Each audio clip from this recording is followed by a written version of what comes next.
Good morning guys, welcome to banking English mania का आज है 14 सितंबर और 14 सितंबर के द हिंदू आर्टिकल में आप सबका स्वागत है। तो चलिए बिना किसी देरी के शुरू करते हैं आज का पहला वर्ड। आज का पहला वर्ड है रिमोट। इसका मतलब हो जाएगा असंभाव्य या अनलाइकली को कहा जाता है।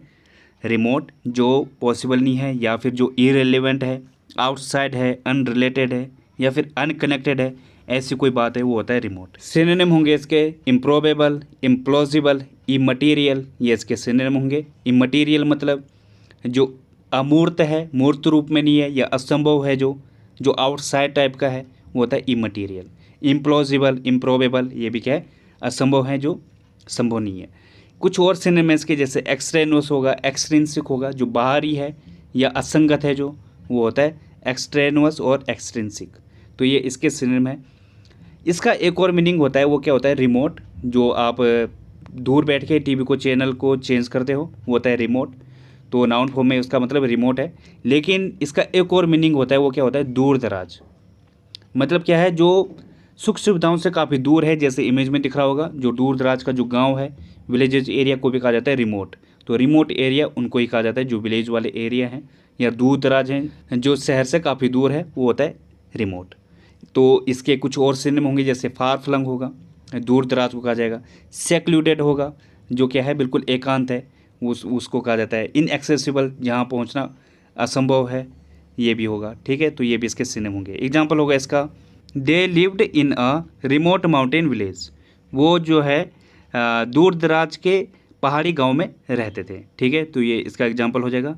एंटीनिम क्या होगा इसका, लाइकली, जो संभाव्य है, लाइकली, और दूसरा क्या होगा, नियर, जो क्लोज है।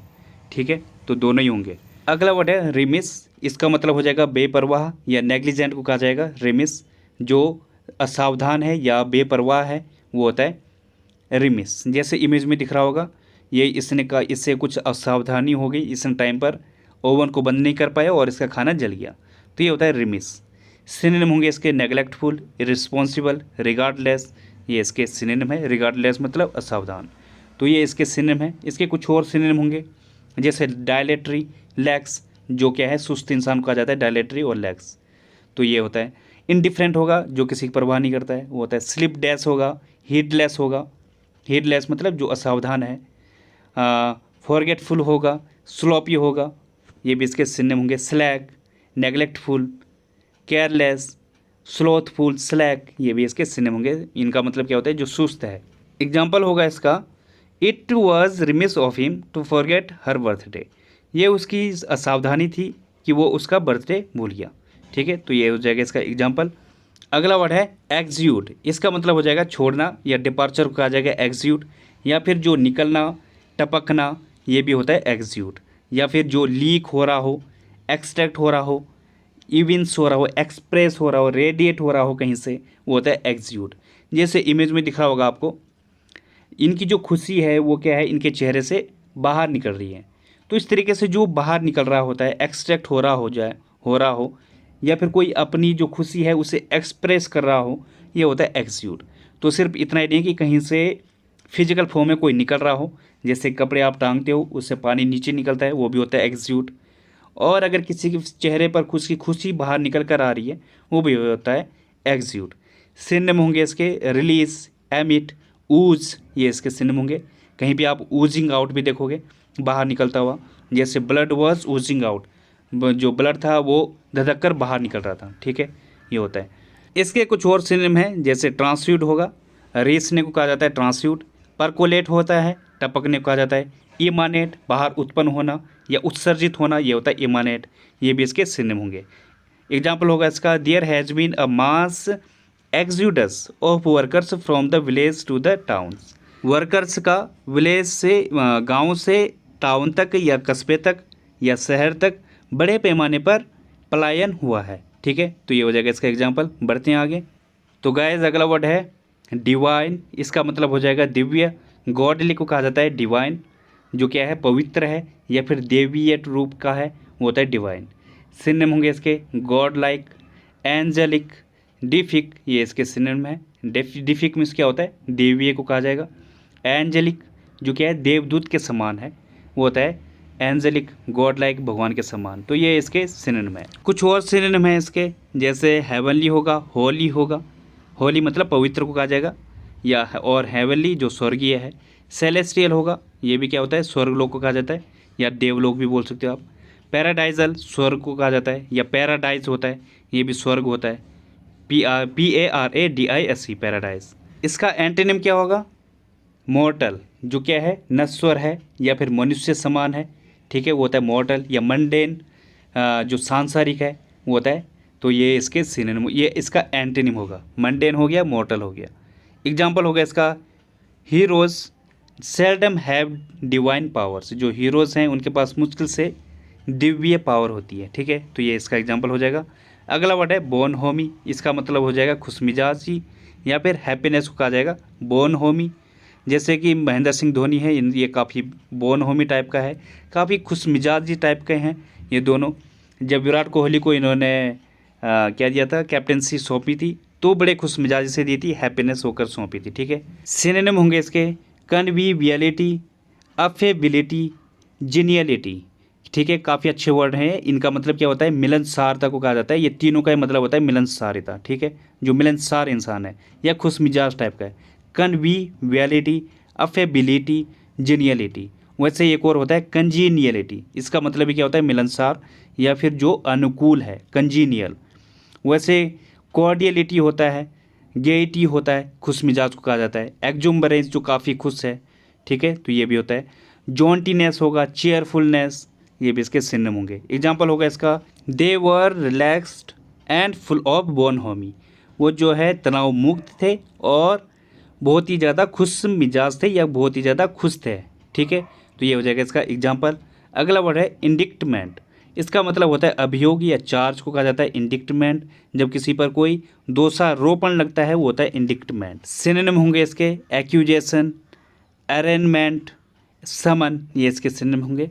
एक्यूजेशन इल्ज़ाम, अरेनमेंट अभियोग पत्र या फिर दोषारोपण को कहा जाएगा। समन, समन क्या होता है, जो कोर्ट से किसी के लिए संदेश भेजा जाता है, बुलावा भेजा जाता है अपराध के लिए। किसी ने कोई अपराध किया है और वो कोर्ट में हाजिर नहीं होता है, फिर समन भेजा जाता है उसके घर पे कि भाई तुम कोर्ट में हाजिर हो जाओ, तुम्हारे लिए समन है, तुम पे जो है चार्जेज लगते हैं, ठीक है। तो ये हो जाएगा। इसके कुछ और सिनोनिम होंगे, जैसे डिनाउंसमेंट होगा, परसिक्यूशन होगा, इम्पीचमेंट। इम्पीचमेंट क्या होता है, ये एक्चुअली जो सुप्रीम कोर्ट के जज हैं या फिर जो राष्ट्रपति है, सिर्फ उनके खिलाफ ही होता है। उन पर अगर कोई दोषारोपण लगता है तो महाभियोग के द्वारा उनको निकाला जाता है, तो ये होता है इम्पीचमेंट। और इंक्रिमिनेशन होगा, ये भी इसका एक सिनोनिम होगा। इसका मतलब भी क्या होता है, दोषारोपण कहा जाता है। एग्जाम्पल होगा इसका, 2 men were named in the indictment, अभियोग में 2 लोगों को नामित किया गया था, ठीक है। तो ये हो जाएगा इसका एग्जाम्पल। बढ़ते हैं आगे। अगला वर्ड है इरिट्रीवेबल, इसका मतलब हो जाएगा अप्राप्य, या इरिवर्सिबल को कहा जाएगा इरिट्रीवेबल, मतलब जिसको फिर से प्राप्त नहीं किया जा सकता वो होता है इरिट्रीवेबल। या जो क्या है अनचेंजेबल है या फिक्स हो चुका है, जो परमानेंट हो चुका है, अनरिकवरेबल को कहा जाएगा इरिट्रीवेबल। जैसे इमेज में दिख रहा होगा, डाइवोर्स है, एक बार किसी के बीच में अनबन हो गई, रिलेशनशिप कट हो गया, तो उसके बाद जो है वापस जोड़ना काफ़ी मुश्किल हो जाता है, ठीक है। तो ये होता है। सिनोनिम होंगे इसके, इरिवोकेबल, इरिडीमेबल, इनक्यूरेबल, ये इसके सिनोनिम होंगे। इरिवोकेबल जो अपरिवर्तनीय या अटल है, जो वो होता है इरिवोकेबल। इरिडीमेबल जिसे वापस प्राप्त नहीं किया जा सकता। इनक्यूरेबल जिसे वापस बचाया नहीं जा सकता। क्यूरेबल मतलब जिसे बचाया जा सकता है, इनक्यूरेबल जिसे बचाया नहीं जा सकता। अनअल्टरेबल होगा, जिसे चेंज नहीं किया जा सकता। इरिपेरेबल, फिक्स, ये भी इसके सिनोनिम होंगे। एंटीनिम क्या होगा इसका, रिट्रीवेबल, जिसे वापस प्राप्त किया जा सकता है, ठीक है। रिडेम्पशन, रिकवरी, ये इसके क्या है, एंटीनिम है। रिकवरी में भी क्या होता है, वापस प्राप्त करना। रिडेम्पशन क्षतिपूर्ति या जिसे वापस प्राप्त किया जा सकता है, तो ये होता है रिडेम्पशन। एग्जाम्पल होगा इसका, once the ring fell down the drain it was irretrievable, एक बार जो रिंग है वो ड्रेन में गिर गई थी या नाली में गिर गई थी, इसको वापस प्राप्त करना क्या काफ़ी मुश्किल हो गया था, तो ये हो जाएगा इसका एग्जाम्पल। अगला वर्ड है पेंडर, इसका मतलब हो जाएगा बढ़ावा देना, एनकरेज करने को कहा जाएगा पेंडर। जैसे इमेज में दिख रहा होगा, ये हस्बैंड वाइफ हैं, तो इनका क्या काम होता है, एक दूसरे को बढ़ावा देना, एनकरेज करना, इंस्पायर करना, कंफर्ट देना एक दूसरे को, ये होता है पेंडर। सिनोनिम होंगे इसके, प्रॉड, पिम्प, इम्बोल्डन, ये इसके सिनोनिम है। इम्बोल्डन में क्या होता है, किसी को सहायता देना, हेल्प करना या बढ़ावा देना, ये होता है। पिंप मीन्स भी क्या होता है, एनकरेज करना, बढ़ावा देना, प्रोड उकसाने को कहा जाता है। तो ये क्या है, इसके सिनोनिम है। स्टिमुलेट, पेप अप, ये भी इसके सिनोनिम होंगे। स्टिमुलेट किसी को बढ़ावा देना, पेप अप एक फ्रेज है, इसका मतलब क्या होता है, बढ़ावा देना। बायो अप होता है, ये भी एक फ्रेज है, बढ़ावा देने को कहा जाता है या उकसाने को कहा जाता है। चीयर अप होता है, ठीक है, तो ये भी इसके सिनोनिम होंगे। एंटोनिम क्या होगा इसका, डिसअपॉइंट करना या फिर नेगलेक्ट करना, फ्रस्ट्रेट करना, किसी को निराश करने को कहा जाता है, ठीक है। डिसअपॉइंट, फ्रस्ट्रेट, ये भी क्या है, निराश करना। तो ये इसके एंटोनिम है। एग्जाम्पल होगा इसका, Pakistan has pander to the terrorist for far too long. जो पाकिस्तान है वो काफ़ी समय से टेररिस्ट को बढ़ावा दे रहा है, ठीक है। तो ये हो जाएगा इसका एग्जाम्पल। अगला वर्ड है वैगरी। इसका मतलब क्या हो जाएगा, सनकी या विमसी को कहा जाता है वैगरी। जैसे कि इमेज में दिख रहा होगा, यहाँ पे क्या है, पहले वो भीख मांग रहा है, हेल्प मांग रहा है, वहीं पे फिर वो बाद में क्या आ जाता है, उसके माइंड में क्या आया, कुछ सनक आई और वो मस्ती करने लग गया, ठीक है। थोड़ी देर में घोड़े पर चला गया। तो किसी का माइंड अगर इतना ज़्यादा कैप्रिसियस टाइप का है, मतलब क्या है, एक जगह स्थिर नहीं है, अस्थिर टाइप का है, हर टाइम पर क्या है, सनक आ जाती है, जो मर्जी वो करने लग जाए, तो ये होता है वैगरी। सिनोनिम क्या होंगे इसके, फिकलनेस, फ्रीक, क्वर्क, ये इसके सिनोनिम है। फिकलनेस में क्या होता है, जो अधीर है, चंचल है, या फिर सनकी है, वो होता है फिकलनेस। फ्रीक में भी क्या होता है, सनकी को कहा जाता है। क्वर्क, इसका मतलब क्या होता है, वैसे धोखा देना भी होता है क्वर्क मिस, और दूसरा क्या है, सनकपन भी को भी कहा जाता है, ठीक है। तो ये इसके सिनोनिम है। कुछ और सिनोनिम है, जैसे कैप्रिस होगा, इसका मतलब क्या होता है, सनकी इंसान को कहा जाता है। क्रॉससेटी होगा, इसका मतलब क्या है, सनकी। तो ये इसके सिनोनिम होंगे। एंटोनिम क्या होगा इसका, जो पर्पज है, डेटर्मिनेशन है, कन्विक्शन है, सीरियसनेस, ये इसके एंटोनिम होंगे। पर्पज मतलब क्या है, जिसके पास कोई पर्पज है, कोई ऐसा सनकी टाइप का कोई काम नहीं कर रहा है। डेटर्मिनेशन है, दृढ़ निश्चय वाला। कन्विक्शन, ये भी क्या होता है, दृढ़ निश्चय वाला। सीरियसनेस, गंभीरता को कहा जाता है। तो ये इसके क्या है, एंटोनिम है। एग्जाम्पल होगा इसका, she may change her mind, she is very vagary. वो जो है अपने माइंड को चेंज कर सकती है, वो काफ़ी क्या है, सनकी टाइप की है। तो ये हो जाएगा इसका एग्जाम्पल। बढ़ते हैं आगे। तो गाइस आज का रूट वर्ड है पैन। इसका मतलब हो जाएगा ऑल, सभी को कहा जाएगा पैन। अगर किसी के सामने पैन लग गया, मतलब क्या हो जाएगा, वो सभी हो जाएगा। जैसे पैन इंडिया, पूरा भारत। वैसे ही देखते हैं बाकी वर्ड। पैंथियन होगा, इसका मतलब क्या हो जाएगा, ऑल दी गॉड्स। यहाँ पे दो रूट वर्ड यूज हुए हैं, एक तो हो गया पैन और दूसरा थियोस। तो थियोस में क्या होता है, गॉड को कहा जाएगा। तो सभी गॉड, जिसमें जहाँ सभी गॉड की पूजा होती है, वो होता है पैंथियन। जैसे कि हिंदू धर्म है, वहाँ पे सभी देवताओं की पूजा होती है, किसी को छोड़ा नहीं जाता, तो क्या है, वो पैंथियन है, ठीक है।